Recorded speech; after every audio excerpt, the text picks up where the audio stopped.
Hello నమస్తే, నేను Ashok. Welcome to ప్రజా చైతన్యం. జగన్మోహన్ రెడ్డి ఎట్టకేలకు కార్యకర్తల దగ్గరకు వచ్చారు. భారీ ఓటమి తర్వాత వైసీపీలో ఒక నైరాశ్యం అయితే వచ్చింది. ఈ 6 నెలల పాటు ఓటమికి సంబంధించినటువంటి తప్పిదాలన్నింటినీ కూడా తెలుసుకుంటూ వచ్చారు.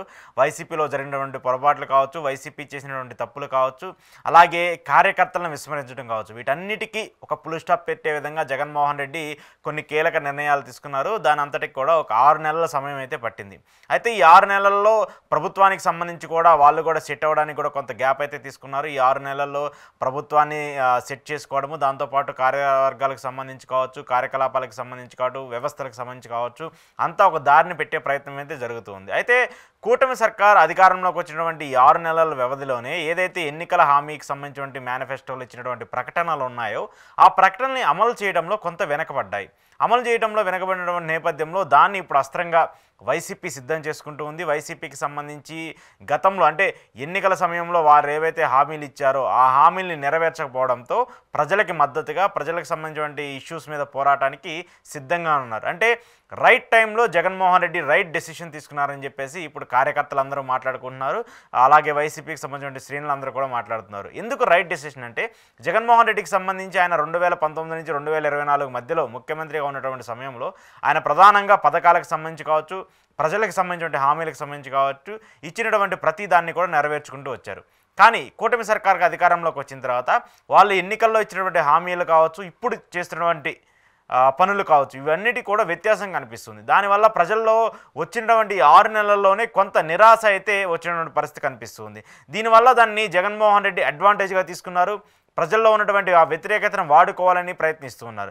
దానికి అనుగుణంగానే నిన్న విద్యుత్తుకు సంబంధించిన ఛార్జీలపైన బకాయిలు పెంచుతూ ఏదైతే కూటమి సర్కార్ నిర్ణయం తీసుకుందో దానికి వ్యతిరేకంగా వైసీపీ శ్రేణులందరూ కూడా రోడ్ల మీదకి వచ్చి ధర్నాలు చేయాలని చెప్పేసి పిలుపునిచ్చారు. పిలుపునిచ్చిన నేపథ్యంలో అన్ని పవర్ ఆఫీసుల దగ్గర వాళ్ళ దగ్గరికి వెళ్ళి వినతి పత్రాలు ఇచ్చినటువంటి ప్రక్రియను కూడా మనం చూసాం. అయితే నిన్న జరిగినటువంటి కార్యక్రమం ఏదైతే ఉందో ఆ కార్యక్రమం చూసుకుంటే వైసీపీ కాడర్కి జగన్మోహన్ రెడ్డి ఒక జోష్ ఇచ్చినట్టు కనిపిస్తుంది. జగన్మోహన్ రెడ్డి ఒక ఫుల్ పవర్స్ ఇచ్చినట్టు కనిపిస్తుంది.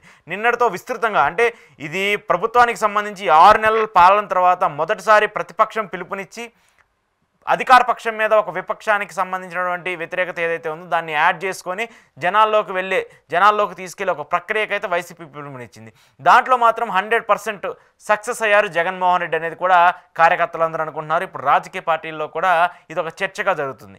ఎందుకు చర్చగా జరుగుతుందంటే జగన్మోహన్ రెడ్డి స్టామినా, జగన్మోహన్ రెడ్డి బలము, జగన్మోహన్ రెడ్డికి సంబంధించిన ఓట్ బ్యాంకు ఎక్కడా తగ్గలేదని చెప్పేసి నిన్న సభ చూసిన తర్వాత, నిన్నటి సంబంధించినటువంటి కార్యక్రమాలు చూసిన తర్వాత, నిన్నటి సంబంధించినటువంటి ధర్నాలు చూసినాక అర్థమవుతుంది.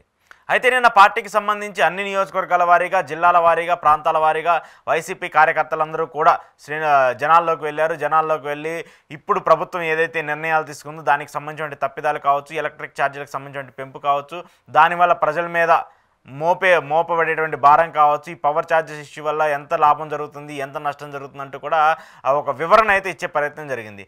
దీనివల్ల క్యాడర్ అంతా కూడా ఒక యాక్టివ్నెస్లోకి వచ్చింది. దీనివల్ల క్యాడర్ అంతా కూడా ఒక జోష్లోకి వచ్చింది. అంటే మళ్ళీ జగన్మోహన్ రెడ్డి వస్తే ప్రజల్లో ఇలాంటి మార్పు వస్తుంది, ప్రజలకు సంబంధించి ఇలా చేంజెస్ వస్తాయి, కార్యకర్తల్లో ఇంత యాక్టివ్నెస్ వస్తుందని చెప్పేసి ఒక అర్థమైతే వచ్చేసింది. దీనివల్ల నేతల్లో కూడా అంటే ఓడిపోయామో, దీనివల్ల మనం ఈ 5 ఏళ్ల పాటు సైలెంట్గా ఉండాలా, మనం ప్రభుత్వానికి సంబంధించి విమర్శించలేమా, కేసులు పెడుతూ ఉన్నారు, భయాందోళనలు జరుగుతున్నాయి, ఇలా వివిధ రకాలుగా నేతల్లో కూడా ఒక నైరాశ్యం నెలకొన్నటువంటి నేపథ్యంలో నిన్న జరిగినటువంటి ఒక ధర్నా, నిన్న జరిగినటువంటి ఒక ఇష్యూ ఇప్పుడు వైసీపీ కార్యకర్తల్లోనూ, వైసీపీకి సంబంధించిన నేతల్లోనూ, అలాగే వైసీపీకి సంబంధించిన క్యాడర్లోనూ ఒక జోష్ని అయితే తీసుకొచ్చింది. జగన్మోహన్ రెడ్డి ఇదే ధైర్యంతో ఉంటే, జగన్మోహన్ రెడ్డి ఇదే కొట్లాడేతనంతో ఉంటే, జగన్మోహన్ రెడ్డి ఇలాగే జనాల్లోకి వెళ్తే మాత్రము వైసీపీకి పూర్వవైభవం ఖచ్చితంగా వస్తుందని చెప్పేసి అందరూ అనుకుంటున్నారు.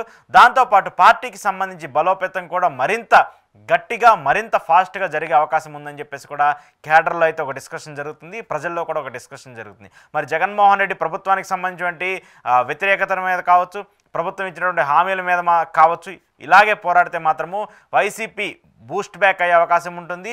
అలాగే మళ్ళీ వాళ్ళు తిరిగి ఏదైతే వాళ్ళు అనుకున్నటువంటి ఫిగర్ ఉందో, ఏదైతే వాళ్ళు అనుకున్నటువంటి పవర్కి సంబంధించిన అంశం ఉందో వాళ్ళు మళ్ళీ గెట్ బ్యాక్ అయ్యే ఛాన్సెస్ ఎక్కువగా కనిపిస్తున్నాయి. మరి జగన్మోహన్ రెడ్డి ఇదే నినాదంతో ఈ 5 ఏళ్ల పాటు, ఈ 3 ఏళ్ల పాటు ముందుకు వెళ్తారా?